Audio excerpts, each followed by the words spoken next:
Hi everyone, welcome to our channel. నేను మీ anchor Saritha. ఈరోజు మనతో పాటు సీనియర్ డైరెక్టర్ గీతా కృష్ణ గారు ఉన్నారు. ఆయనతో మాట్లాడదాం. నమస్తే సార్. హాయ్ సార్, మన గతంలో మాట్లాడుకున్నట్టు ఫోన్ ట్రాఫిక్స్ గురించి ఎన్నో వీడియోస్ చేసాం. అందులో మళ్ళీ కొత్త వీడియో వచ్చింది. అందులో భాగంగా ఇప్పుడు కేసీఆర్ గారు అలాగే హరీష్ గారు వీళ్ళ మీద ట్రాప్. అసలు ఏంటి, వీళ్ళ ఫోన్ ట్రాప్ చేశారా, లేకపోతే మళ్ళీ ఈ ట్రాపింగ్ లో వీళ్ళ హస్తాలు ఏమైనా ఉన్నాయా? దాని గురించి మీ మాటల్లో. తెలంగాణలోకి వస్తే యాక్చువల్గా ఇక్కడ తెలంగాణ కాంగ్రెస్ గవర్నమెంట్ రేవంత్ రెడ్డి గారి ఆధ్వర్యంలో ఓ మంచి విక్టరీ చేసి ఫామ్ చేశారు గవర్నమెంట్. దానికి తట్టుకోలేక కేసీఆర్, హరీష్ రావు, కేటీఆర్ ఎలక్ట్ అయిన మన్నాడే వీళ్ళ మీద దుమ్మెత్తిపోతున్నారు, క్రిటిసైజ్. ఇదే మిస్టేక్ చంద్రబాబు నాయుడు చేశాడు జగన్ మీద. ఎలక్ట్ అయిన తర్వాత ఒక నెలలో 2 నెలల టైం ఇచ్చిన తర్వాత కదా ఎలాగ పరిపాలిస్తున్నాడు అని చెప్పేది. ఆ టైం కూడా ఇవ్వకుండా వీళ్ళు రుణమాఫీ చేసావా, అది చేసారు, రైతులకి ఇచ్చేసావా అని బొంబాటు చేస్తున్నారు కేసీఆర్ను. వాళ్ళు ఏం చేస్తారు, ఇంకా ఈలోగా బీజేపీ వాళ్ళని వీళ్ళకి ఒక పునరకాళ్ళకి బంధంతో కొంచెం వీళ్ళకి దెబ్బ కొట్టాలని కవితను లోపల వేసారు లెక్కర్ కేసులో. ఈయన ఈలోగా లెక్కర్ కేసు అన్నీ అయిన తర్వాత ఇప్పుడు అక్కడ మనీష్ సిసోడియాతో పాటు చీఫ్ మినిస్టర్ కూడా లోపల పెట్టారు. ఇది నిజం అని చెప్పడం కోసం.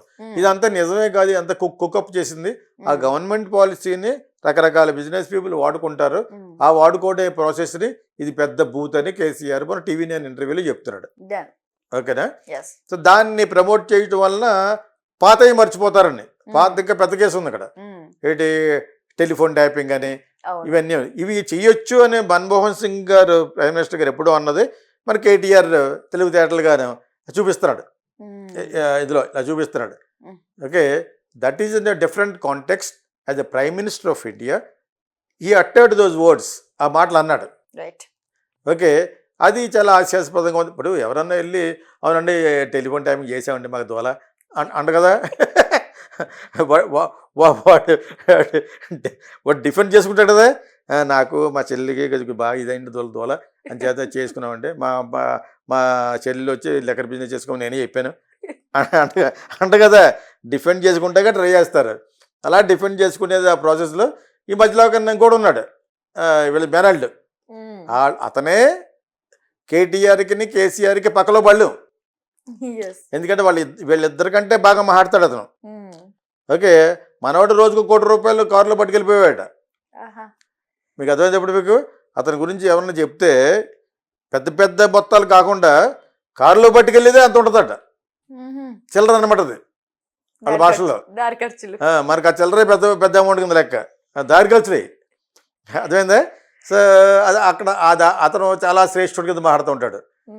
వీళ్ళకి ఎంత మాత్రం అంటే ఎలక్ట్ అయిన మన్నాడే ఆంధ్ర భవన్ అని ఉంది ఢిల్లీలో, ఆంధ్రప్రదేశ్ భవన్. అందులో ఒక ఎంప్లాయీని కొట్టారు. ఇతనే పర్సనల్గా హరీషే కొట్టాడు.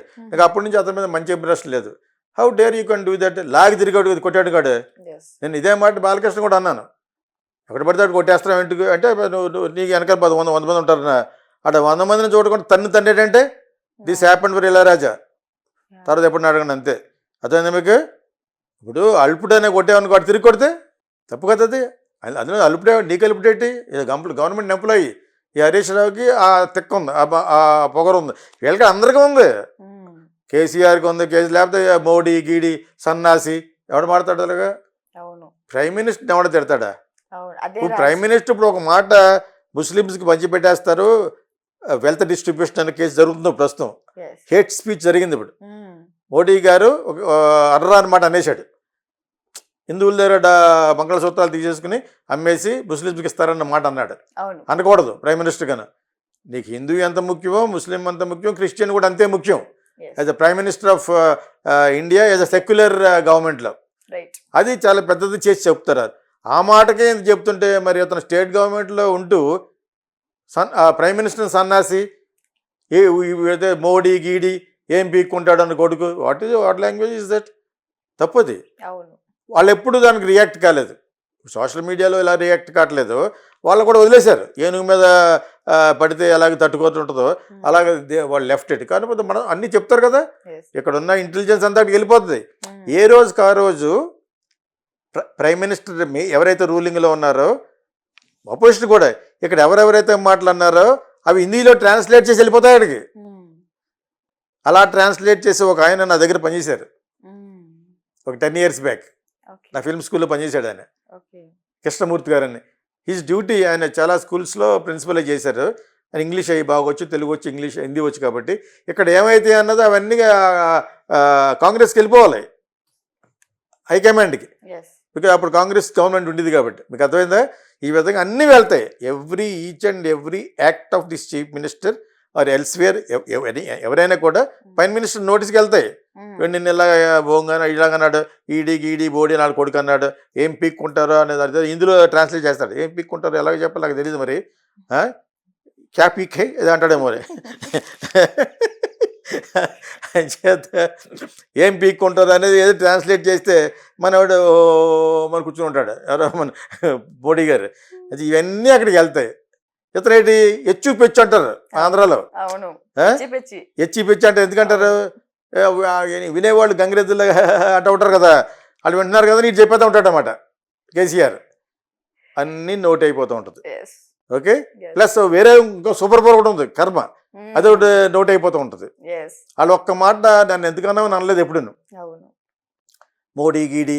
సో ఇవన్నీ మామూలుగా వీళ్ళు కవరప్ చేసుకోవడానికి చేసే పనుల్లో ఇక్కడ రేవంత్ రెడ్డిని కూడా గవర్నమెంట్ని చీల్చేసి మోడీ గారి చేతిలో పెట్టేద్దామని చూస్తున్నారు ఇప్పుడు. మోడీ గీడీ అంటే మానేసి దాడికేంటి ఏదో విధంగా గవర్నమెంట్ పడిపోవాలి. అర్థమైంది మీకు? ఇప్పుడు రేవంత్ గవర్నమెంట్ కూడా పడిపోద్దంటే పడగొట్టేసి కూడా వాళ్ళే మెయిన్. ఏంటి ఉదయ్ థాకరే గవర్నమెంటే పడగొట్టేశారు మహారాష్ట్రలో.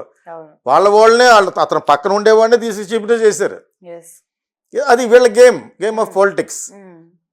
సో వాడికి అక్కడ మొహాటాలు ఉండవు. అటు మోడీ అన్నాడు, నన్ను గీడీ అన్నాడు, సన్నాస్ అన్నాడు, అవన్నీ అవసరం లేదు. వాళ్ళకి మెయిన్ ఇక్కడ గవర్నమెంట్ పడిపోవాలి, ఏదో విధంగా బీజేపీ వచ్చేయాలి. అది ఆ ఇదిలో వాళ్ళు ఉంటారు. వీళ్ళు వచ్చి ముగ్గురు, మేనల్లుడు, కేసీఆర్, కేటీఆర్, మరి నాలుగో వ్యక్తి లేదు కదా, అక్కడ ఆవిడ ఊసల్లో కడుతుంది కదా తీహార్ జైల్లోను. సో ఈయన ముగ్గురు కలిసి ఏదో విధంగా మోడీ గారి చేతుల్లో పెడదామని ఈ స్టేట్. అర్థమైంది మీకు? వాళ్ళకి ఎలాగ జరగదు అది. సో దీన్ని డివైడ్ అండ్ రూల్ చేసేసి కాంగ్రెస్ వాళ్ళని ఒక 500 కోట్లు పెడితే కాంగ్రెస్ వాళ్ళు వేసేస్తారు ఈ పాటికి.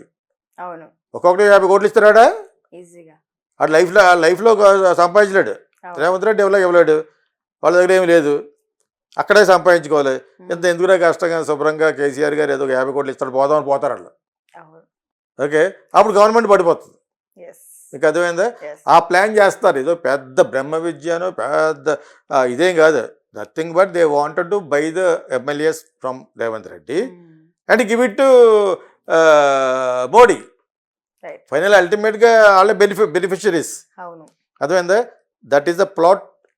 They might be thinking who are all మేనల్లుడు, Harish Rao, KCR and KTR. అది నెలల్లో పడిపోద్ది. ఎలా జనాలు ప్రిపేర్ చేస్తారన్నమాట. నెలల్లో పడి షిండే గవర్నమెంట్ ఏమైంది? ఎలక్ట్ అయిన మన్నాడు అన్నాడు కేటీఆర్, ఎలక్ట్ అయిన నెక్స్ట్ వీక్ అన్నాడు ఆ మాట. మహారాష్ట్రలో షిండేని ఎలాగైతే చీఫ్ మినిస్టర్ చేశారో, ఉద్ధవ్ థాకరే గవర్నమెంట్ ఎలా పడికొట్టేశారో ఆ విధంగా ఇక్కడ జరుగుతుంది. రేవంత్ రెడ్డి ఎక్కువ కాలం ఉండడు. Plus is not a original Congress fellow. Is from మనిషికి 50 కోట్లు చొప్పున అనుకోండి, 100 కోట్లు వేసుకోండి, ఇచ్చేస్తారు. రెడీ. వాళ్ళు ఇవ్వక్కలేదు, వీళ్ళు ఇస్తారు. వీళ్ళు తినేస్తుంది కదా, ఇచ్చేసి వాళ్ళ చేతిలో పెట్టేస్తారు. అప్పుడు అండర్స్టాండింగ్ ఏంటంటే కవితలు వదిలేస్తారు అనమాట. అదేందా? నాకు అన్ని నా మోడీ గారు చెప్పినట్టు చెప్పాను నేను. ఓకేనా? Thank you so much.